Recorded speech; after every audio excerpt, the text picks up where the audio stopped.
Hong Kong airline Cathay Pacific will cooperate with a government investigation after two of its aircrew members broke self-isolation regulations, sparking clusters of coronavirus cases in the city. The city's leader, Carrie Lam, has warned the airline could face legal action. Well, let's talk to the aviation economist, Peter Morris.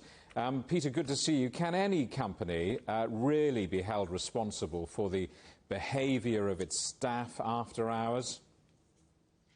Well, I guess it's quite difficult when we see examples from the UK, at the very least, and various other countries around the world where government advisors, ministers and so on have all broken these codes, some accidentally and some deliberately. So it is quite difficult to maintain a kind of level of performance, particularly over a 2-year period within an airline, because by its very nature, pilots and cabin crew and staff of the airline are moving around the world, and so they're going to be subject to all these threats of viruses.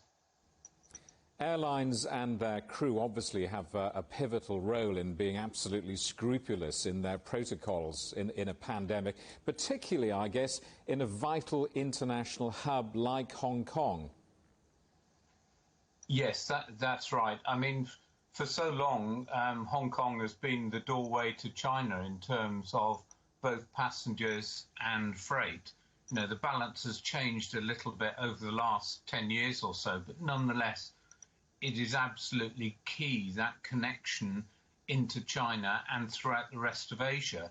And you see from the IATA statistics the damage that's been done to international air transport and the associated economies by the kind of restraints that have been felt to be necessary in both Hong Kong and China. I'm guessing Carrie Lam's warning shot fired across this airline will send a shudder down other airlines around the world and their management.